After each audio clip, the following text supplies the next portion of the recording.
Everyone, আই hope আপোনালোক আটায়ে ভালে আছে আৰু পঢ়া শুনা নিশ্চয় কৰি আছে। চ' লাহে লাহে আমি এডিআৰিৰ ফালে প্ৰিপাৰেশ্যন ষ্টাৰ্ট দিব পৰা হৈছো। গতিকে যেতিয়া আমি আগৰ পৰা প্ৰিপাৰেশ্যন চলাওঁ, এটা কণ্টিনিউৱাছ ৱেত যেতিয়া বহুত দিন আগৰ পৰা আমি প্ৰিপাৰেশ্যন চলাওঁ, তেতিয়া সদায় অলপ অলপ অলপ অলপ পঢ়িলেও হৈ যায়। একেদিনে পৰীক্ষাৰ ওচৰত গৈ পেলাই 9-10 ঘণ্টাৰ মেৰাথন কৰাৰ কোনো অৰ্থ নাই যদি আমি আগৰ পৰা পঢ়া নাই। গতিকে প্ৰিপাৰেশ্যন সদায় সেইটোহে ভাল হয় যেতিয়া পৰীক্ষাৰ বহুত আগৰ পৰা পঢ়ি থকা হয়, কিন্তু এটা কণ্টিনিউৱাছ ৱেত, এটা কণ্টিনিউটি মেইনটেইন কৰি ৰেগুলাৰলি পঢ়ি থকা যায়। গতিকে সেই বস্তুটোৱে কৰিবলৈ ট্ৰাই কৰিম। আমাৰ এই ক্লাছ কেইটা, এই যিকেইটা চিৰিজ আছে এডিআৰই PYQ এনালাইচিছ চিৰিজ, ইয়াতে আমি এডিআৰইত ইয়াৰে আগত যিমানখন পেপাৰ আছিলে, দুটা এডিআৰই আমাৰ হৈছে আৰু দুটাতে পাঁচখন মিলাই টোটেল 10খন পেপাৰ আছিলে। সেই 10খন পেপাৰত যিমানখিনি আছে ইংলিছ ছেকশ্যনৰ কুৱেশ্যনছ, সেই প্ৰতিখিনিৰ পৰা বেলেগ বেলেগ যিমান টাইপৰ কুৱেশ্যন আছে, মই সদায় এটা কুৱেশ্যন তাৰ পৰা উঠাম। তাৰে পিছত সেই কুৱেশ্যনটো কি ৰুলেৰে সলভ কৰা হয় সেই ৰুলটো এনালাইজ কৰিম আৰু তাৰ পিছত সেই ৰুলটোৰ আৰু 2-3টা কুৱেশ্যন মই আপোনালোকক এক্সট্ৰাকে দি থৈ পেলাই যাম। প্ৰতিটো ছেশ্যন আমাৰ তেনেকুৱা হ'ব, 10ৰ পৰা 12 মিনিট দীঘল ছেশ্যন হ'ব আৰু প্ৰতিটো ছেশ্যন সদায় একেখিনি সময়তে ইউটিউবত এভেইলেবল হৈ যাব। গতিকে কাইণ্ডলি যদি আপোনালোকে চাবলৈ আৰম্ভ কৰিছে বা আপোনালোকে যদি এতিয়া চাই আছে, টেনশ্যন ল'ব নালাগে। আজি যিটো সময়ত আপলোড হৈছে, কাইলৈও সেই একেটা সময়তে আমাৰ ইয়াৰে নেক্সট পাৰ্টটো আপলোড হৈ যাব। গতিকে এই চিৰিজটো আপোনালোকে মিছ নকৰিব, আপোনালোকক পৰীক্ষাৰ সময়ত গৈ বহুত হেল্প কৰিব বুলি মই আশা ৰাখিছো। চ' আহক পলম নকৰি আজিৰ ভিডিঅ'টো আৰম্ভ কৰো। আপোনালোক আটাইকে স্বাগতম জনাইছো ইকুইপাথৰ আন এটা ভিডিঅ'লে। নমস্কাৰ, মই ইমন, আপোনালোকৰ ইংলিছ টিচাৰ, আৰু আপোনালোকে পঢ়িবলৈ ওলাইছে এডিআৰই PYQ এনালাইচিছ পাৰ্ট 1, যিখিনি আমি আগৰ পৰীক্ষাৰ পৰা আনিছো। আৰু এই পাৰ্টটোত আমি পঢ়িম ন' প্ৰেপজিশ্যন ৰুলৰ বিষয়ে। কি পঢ়িম? ন' প্ৰেপজিশ্যন ৰুল। চ' প্ৰেপজিশ্যন ইউজুৱেলি ক'ত ব্যৱহাৰ হয়? প্ৰেপজিশ্যন ইউজুৱেলি কি হয়, লিংক কৰিবৰ কাৰণেই ব্যৱহাৰ কৰা যায় ন, কিবা এটা বস্তুৰ লগত টাইম আৰু স্পেচত এই বস্তুটোৰ আন এটা বস্তুৰ কি ৰিলেশ্যন আছে সেইটো দেখুৱাবৰ কাৰণে কি কৰা যায়, ইউজ কৰা যায়। চ' আমি বেচিকেলি সেইটো বস্তুৱে শিকিম, কিন্তু প্ৰেপজিশ্যন ক'ত কি ব্যৱহাৰ কৰা যায় আমি শিকিছো, ৰাইট?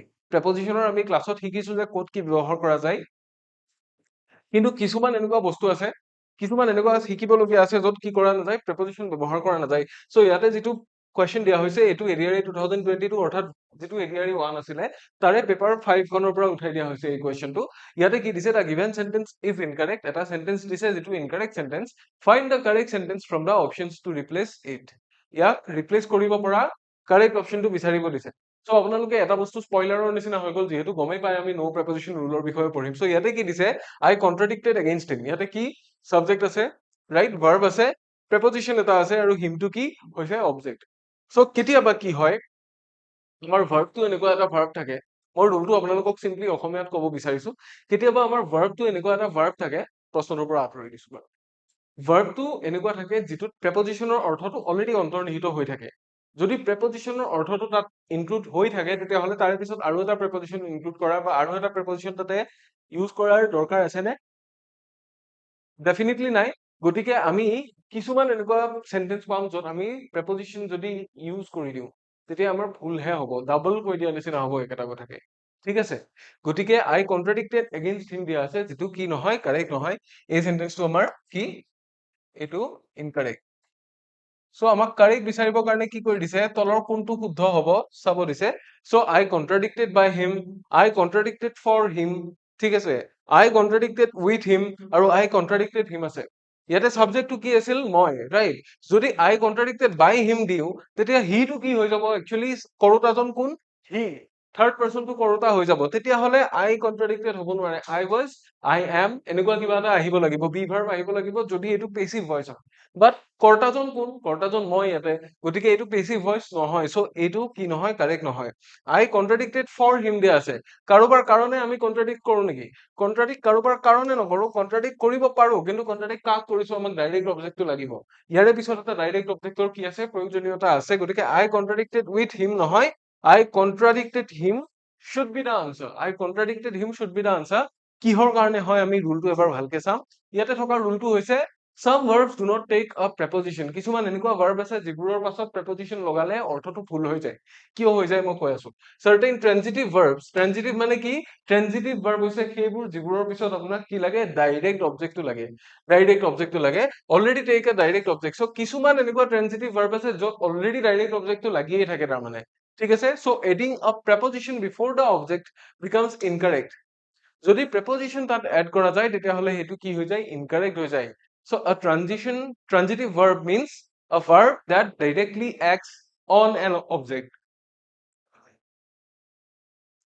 এই ভাৰ্বটো এনেকুৱা যিটোৱে অবজেক্টৰ ওপৰত ডাইৰেক্টলি কাম কৰি আছে। চ' আমাৰ কি নালাগে, ইয়াতে প্ৰেপজিচনটো নাহে, তাৰমানে চাবজেক্ট ভাৰ্ব অবজেক্ট ষ্ট্ৰাকচাৰটোৱে ইয়াতে ডাইৰেক্টলি ফলো হয়। বুজি পাইছে? চ' ইয়াতে আই ইট মেংগো বুলি ক'লে তেনেকুৱা হ'ব, তেনেকুৱাই কথাটো তেনেকুৱা। আই কন্ট্ৰাডিক্টেড হিম, কন্ট্ৰাডিক্ট মানে কাৰোবাৰ লগত মনোমালিন্য হোৱা, কাৰোবাৰ লগত অকনমান কন্ট্ৰাডিক্ট কৰিছে কথাটো। কন্ট্ৰাডিক্ট, কন্ট্ৰাষ্ট, তাৰমানে কি বিপৰীত। মই তেখেতৰ পৰা অকনমান ফালৰি কাটি গলো, তাৰমানে মই তেখেতৰ লগত অকনমান মোৰ মনোমালিন্য হল, মই তেনেকেও কথাটো ক'ব পাৰো বা এক্সপ্ৰেছ কৰিব পাৰো। চ' ইয়াতে আকৌ আমি এক্সট্ৰাকে উইথ বাই এনেকুৱা বস্তু এটা এড কৰাৰ প্ৰয়োজন একচুৱেলি নাথাকে। কিয় নাথাকে? কাৰণ কন্ট্ৰাডিক্ট বুলি কোৱা মানে তেওঁৰ পৰা দূৰত যোৱা বা কিবা এটা বস্তুৰ পৰা দূৰত যোৱা বুজায় বা বুজোৱা হয়। চ' বেচিক ৰুলটো হৈছে এইটোৱেই। চ' আমি যদি এই ৰুলটো চাওঁ, তেতিয়াহ'লে ইয়াৰে লগত ছেম কেছ এটা হৈ আছে কোনটো ভাৰ্বৰ লগত? ডিছকাছ ভাৰ্বটোৰ লগত। ঠিক আছে? চ' ডিছকাছ মানে একচুৱেলি কি? ডিছকাছ মানে হৈছে টক এবাউট, কি বুলি কোৱা যায়? টক এবাউট বুলি কোৱা যায়। চ' এবাউট এটা তাতে কি হৈ আছে? ইনক্লুড হৈয়ে আছে। So' we discuss about the problem বুলি যদি আমি কওঁ, দেট উইল বি কি? ইনকাৰেক্ট। উই ডিছকাছড এবাউট নহয়, কাৰণ ডিছকাছটোত এটা এবাউট ইনভলভে হৈ আছে। So' we discuss the problem বুলি দিলেই হ'ল। তাৰমানে ডিছকাছ মানে কি? Because discuss itself already means talk about something. তাৰমানে ডিছকাছ বুলি ক'লে কিবা এটা বস্তুৰ বিষয়ে কথা পতা বুজায়। চ' এবাউট বিকামছ কি? ৰিডানডেণ্ট। ইয়াতে এবাউট দি দিলে টক এবাউট যেন হৈ যাব। তাৰমানে এটা বাক্যত আমি দুটা প্ৰেপজিচন দিও নেকি?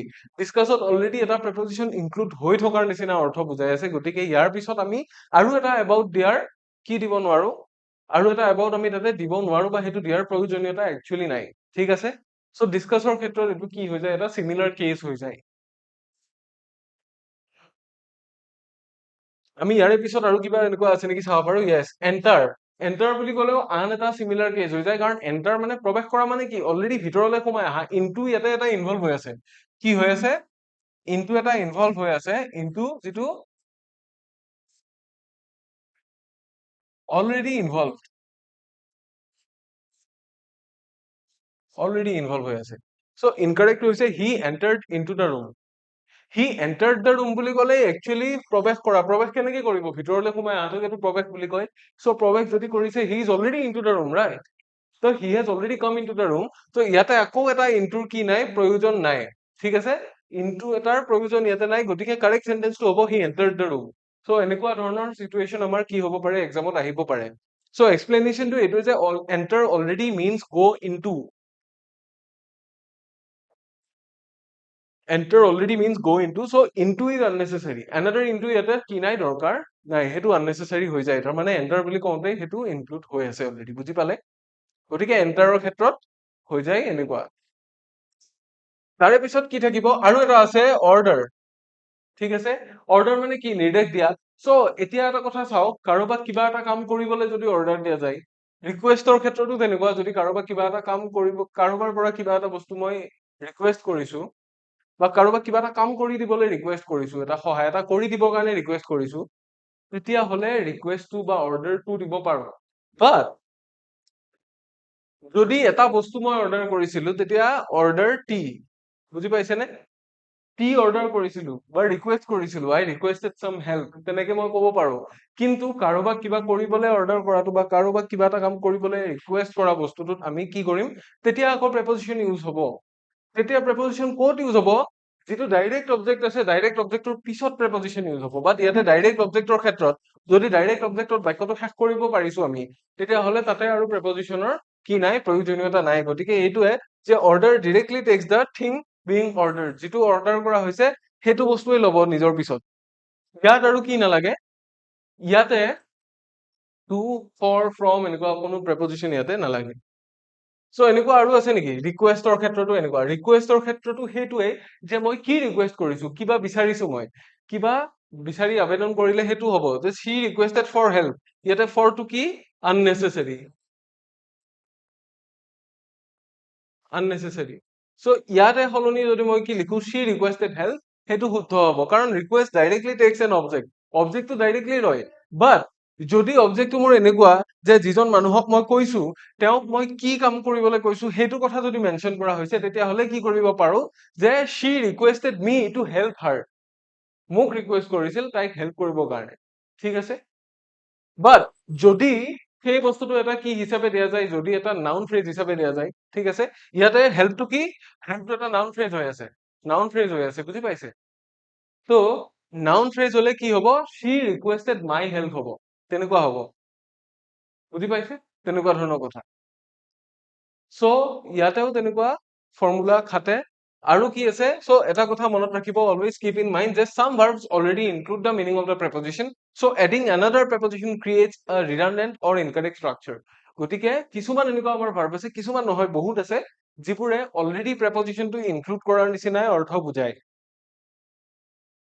যদি প্ৰেপজিশনটো অলৰেডি ইনক্লুড হৈ থকাৰ নিচিনাই হৈ আছে, তাতে আৰু কি নালাগে, তাতে আৰু এক্সট্ৰাকে প্ৰেপজিশন এড কৰাৰ কোনো দৰকাৰ নাথাকে, ঠিক আছে? নিশ্চয় বুজিছে এইটো। সো ক'বলগীয়া এইখিনিয়ে আছিল আজিৰ আমাৰ সেশনটো, কেনেকুৱা পালে আপোনালোকে ক'ব। আৰু যদি PYQৰ কাৰণে ডিটেইল সেশন বিচাৰি আছে, সেই গোটেই ডিটেইল সেশন বিলাক বৰ্তমানে হৈ আছে এডিআৰই 3.0, যিটো আমাৰ ফাউণ্ডেশ্যন বেটচ। এইটো অফক'ৰ্ছ ইয়াতে ইউটিউবত এভেইলেবল নহয়, এইটো আমাৰ এপ আৰু ৱেবছাইটত এভেইলেবল।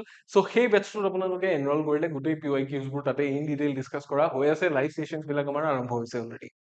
সো পাৰ পেপাৰ বাই পেপাৰ আমি ডিছকাছ কৰি গৈ আছো, আৰু প্ৰতিখন পেপাৰৰ কাৰণে এনেকুৱা যেনেকে এক্সাম্পল ইয়াতে দিয়া হৈছে, তাতে ইন ডিটেইল এইখিনি বেছি ডিটেইলত পাব।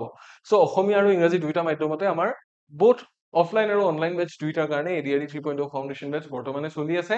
বিভিন্ন বিষয়ৰ ক্লাছসমূহ হৈ আছে, ইয়াত আপোনালোকে লাইভ আৰু ৰেকৰ্ডেড ক্লাছেছ, লগতে কাৰেণ্ট এফেয়াৰ্ছৰ PDF লাভ কৰিব, যিখিনি PDF উইকলি বেচিছত আপডেট হৈ থাকে। যেনে এইটো সপ্তাহত যিখিনি পালে, অহাটো সপ্তাহত আৰু নতুন কিছুমান PDF পাব, য'ত এইটো সপ্তাহত কি হৈ গ'ল সেইখিনি কথা গম পাব, ঠিক আছে।